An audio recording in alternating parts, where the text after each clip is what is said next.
Cantilever beam 1.2 मीटरचा आहे. किती लांबी आहे? Span 1.2 metre. जसं मी तो बोलणार तसं मी काढणार. याचा अर्थ असा आहे कॅन्टिलिव्हर बीम म्हणजे या बघा कॅन्टिलिव्हर बीम 1.2 मीटर लांबी म्हणतोय.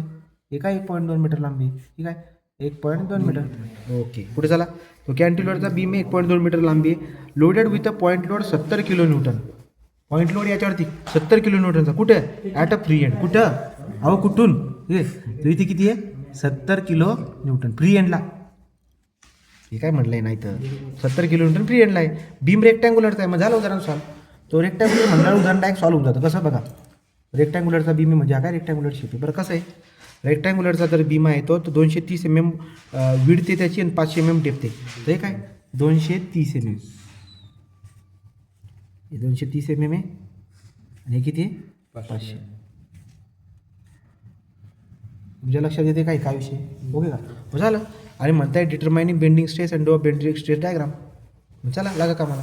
तुम्हाला उत्तराचा मान मारायची गरज इथूनच पडली होती. तुम्ही मार पण मारला. ठीक आहे, आता आपण काय करणार?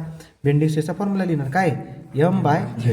मला सांगा कॅन्टिलिव्हर बीममध्ये एमचा फॉर्म्युला काय असतो? तुम्हाला सांगितलं की कॅन्टिलिव्हर बीम जर का सिंगल लोड असेल तर load into distance W into L. W into L. W किती आहे? 70. हे काय W किती आहे? 70. लांबी किती आहे? 1.2. किती येईल सांगा? बारीन 84 करा. आहे किती? 70 गुणिले 1.2. 70 गुणिले 1.2 किती आला? 84. बारीन 84 किलो न्यूटन इंटू मीटर. पण बाळांनो तुम्हाला शिकवलंय काय? M is equal to 84 into 10⁶ newton into MM. Newton into MM. Okay का? हा झाला M तर निघून गेला. आता मला सांगा रेक्टँग्युलरचा झेड काढणं काय अवघड नाही येणार बाळांनो. काय फॉर्म्युला? डायरेक्ट BD²/6 आहे. ओके, त्याचा बी किती आहे? 230. हा बघा ना, हा विड्थ असते बी, हा काय असतो? डी. मग करा. बी किती दिलाय तुम्हाला? 230. डी किती आहे? 500. 500चा वर्ग डिवाइड 6. करा बरं हिशोब किती येतो या जाईल झेड. तर आपण जर करायला गेलो तर आपल्या लक्षामध्ये 230 गुणिले 500चा वर्ग डिवाइड 6 किती येईल बरं? हे 9.58. बघा चेक करा.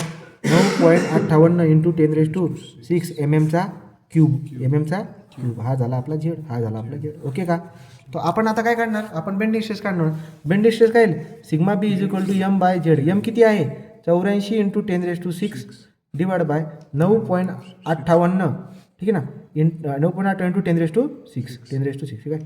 मग 10⁶ कटला. मग सिग्मा बी काय येईल बाळांनो? 84 डिवाइड 9.58. मग सांगा किती येईल? 84 डिवाइड 9.58. 8.76. अजून 8 आहे त्याच्या पुढे. हां, 8.768 न्यूटन पर MM चा स्क्वेअर. हा झाला सिग्मा बी. हा झाला सिग्मा बी. मग आपण आता काय करणार बघा. आपण जर याची डायग्राम बनवायला गेलो तर आपल्या लक्षामध्ये येणार हे बघा या पद्धतीने डायग्राम. तो बीम कोणता आहे? कॅन्टिलिव्हर आहे. वरती टेन्शन, खाली कॉम्प्रेशन. 8.768. 8.768 न्यूटन. MPa म्हणून द्या. MPa म्हणजे न्यूटन पर MM चा स्क्वेअर. तो तुम्हाला